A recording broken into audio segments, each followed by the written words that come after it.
So now we need to cover putting kind of together all of this information.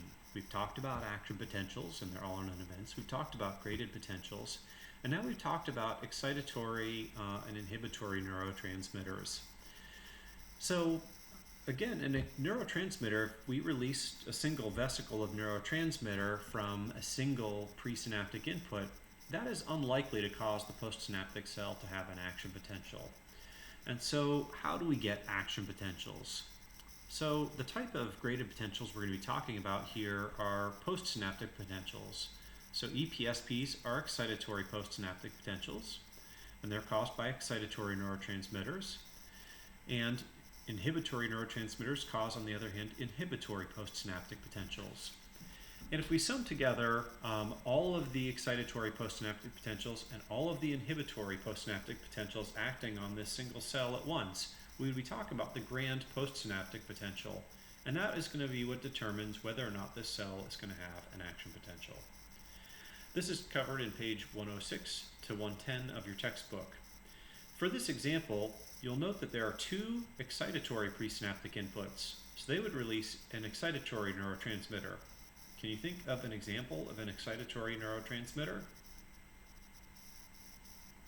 A classic example that I mentioned before is that of glutamate. And here you can see a single inhibitory presynaptic input. And can you remember the name of an inhibitory neurotransmitter? A classic one would be GABA, or gamma-aminobutyric acid. So here, if this excitatory presynaptic input were to release its neurotransmitter twice, separated by a significant amount of time, so it had an action potential and it released some neurotransmitter, and had another action potential and released more neurotransmitter, you would see two separate and distinct excitatory postsynaptic potentials. Okay? So here's an EPSP, here's another EPSP, and these EPSPs again are a type of graded potential. But because there's a long time lag, they do not sum together, and we never reach threshold, and thus we do not get an action potential. Pardon me. You can see here, and I should have used my elbow. Fortunately, I'm at home. The scenario that's different here from here is that we have shortened the amount of time between these EPSPs. And so now the second EPSP is starting before the first one is finished, and thus brings the cell membrane potential and the postsynaptic cell to threshold. And if we reach threshold, we get an action potential. Because this relates to the timing of release of neurotransmitter from a single presynaptic input, we call this temporal summation. And what if we have multiple excitatory inputs? Again, if these two different excitatory inputs release their neurotransmitter at separate and distinct times, we get two separate and distinct EPSPs. But if they were to release their neurotransmitter at nearly the same time, then we would have the multiple EPSPs sum together and reach threshold, and thus cause an action potential. Because this has to do with the locations where the neurotransmitter is released, we call this spatial summation. Typically, in order to get an action potential, it's much more complicated than this.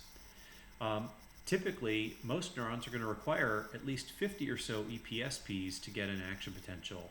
And that means that we're going to have quite often a combination of temporal and spatial summation and achieving a grand postsynaptic potential that's high enough to reach threshold. So what about this inhibitory presynaptic input? If this inhibitory presynaptic input releases its neurotransmitter, it's going to tend to cause a hyperpolarizing graded potential, an IPSP. And so if we had release from this excitatory and this inhibitory postsynaptic potential at separate times, you'd see an EPSP and you'd see an IPSP. But if they released their neurotransmitter at roughly the same time, they would simply cancel one another out, and you'd see no change in membrane potential. This is called EPSP-IPSP cancellation. Another example of synaptic function is presynaptic inhibition. And we're actually going to come back to this later this semester in a couple of lectures from now when we cover pain pathways and how we might be able to inhibit pain traffic through endogenous opiates. So here you can see two excitatory presynaptic inputs, okay?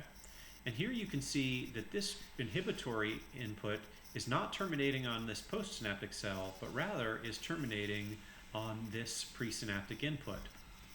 So in this case, if this presynaptic input releases its neurotransmitter, it's going to cause an EPSP. But if this is releasing its neurotransmitter, it will prevent release of neurotransmitter from this presynaptic input, and you will not get a change in membrane potential. The reason why this is not cancellation is because this change in membrane potential in this cell, okay, is not going to be changed at all because no neurotransmitter has been released from this presynaptic input, because this other presynaptic input has prevented release here. So, for example, what if cell B and cell D were to release their neurotransmitters at the same time? Cell D is excitatory and can cause an EPSP alone, but if this B were active, it would only be preventing release from A, and so if D and B were active at the same time, you'd still see the excitatory postsynaptic potential that is occurring as a result of release of neurotransmitter from cell D here. And so presynaptic inhibition is a way of modulating the amount of neurotransmitter released, or whether or not you can release neurotransmitter from presynaptic inputs. It's called presynaptic because it's before this synapse. Another type of function that's briefly described in your textbook is that of presynaptic facilitation. In that example, if this were an excitatory neurotransmitter being released here instead of inhibitory, that may facilitate greater release of neurotransmitter from this presynaptic input, and this would cause a stronger, greater EPSP than before. That's presynaptic facilitation.